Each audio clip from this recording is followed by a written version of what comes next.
नमस्कार. आज आपण साध्या ब्लाऊजचं माप टाकत आहे. पूर्ण उंची अधिक 1 इंच. मी पूर्ण उंची 13 घेतली, अधिक 1 इंच 14 इंच झालं हे. आणि गळा रुंदी 2.5 इंच, गळा खोली 5.5 इंच,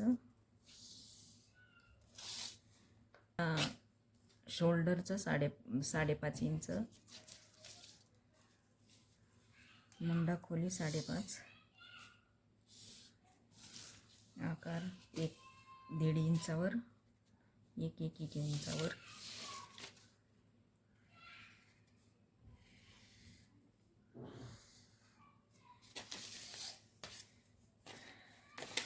हा पण 1 इंचावर, 3.5 इंचावर योगपट्टीचं माप टाकायचं आहे. कमरेच्या बाजूकडनं 2.5 इंच असा राऊंड, आणि टक्ससाठी वरून 9 इंचवर, इकडनं 3.5 इंचावर हा डॉट देऊन घ्यायचा. परत 1 इंच किंवा असं 2 बोटावर हा टक्स आले पाहिजेत. असे साधारण 1 इंच हे येतं माप. 1 इंच हे 4 टक्स, इकडनं 1/2 इंच तिरकस.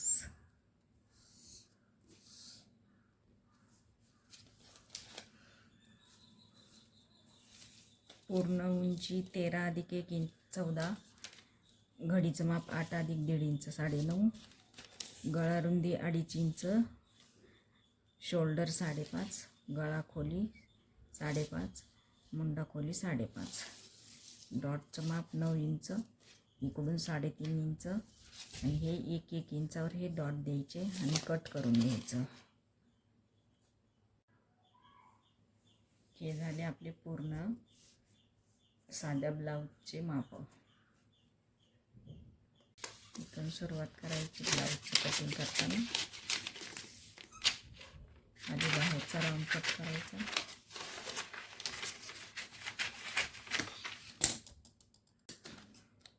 नंतर वर पुढचे 2 पदर उचलून हा राऊंड कट करून घ्यायचा.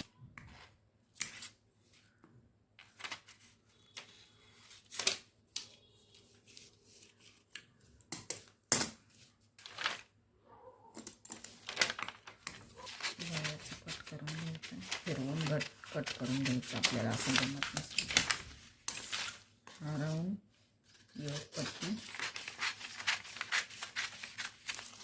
ही झाली योगपट्टी, आणि हा पुढे पूर्ण भाग हे असे 1/2 इंच घेऊन हे असे टक्स नंतर घालायचे.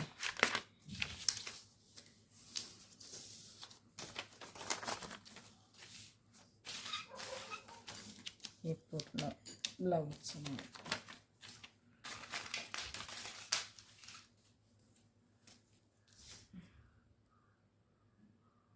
आता आपण बाहीचं माप घेऊया.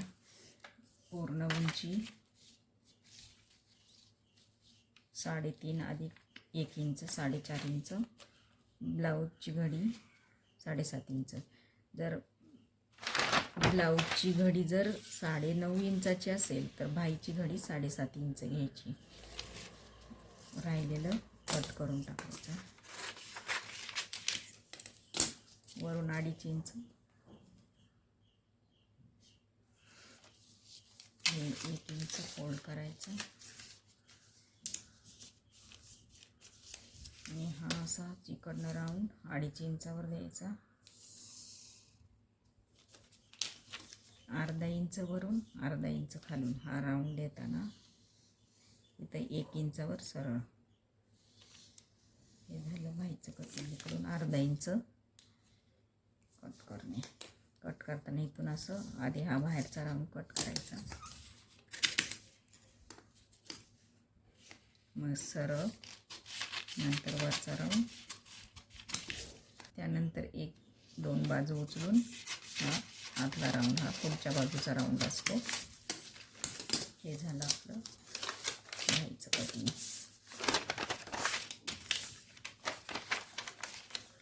पूर्ण उंची 3.5 इंच, बाईची घडी 7.5 इंचाची, 1 इंच फोल्ड केलं, वरून 2.5 इंच टाकलं,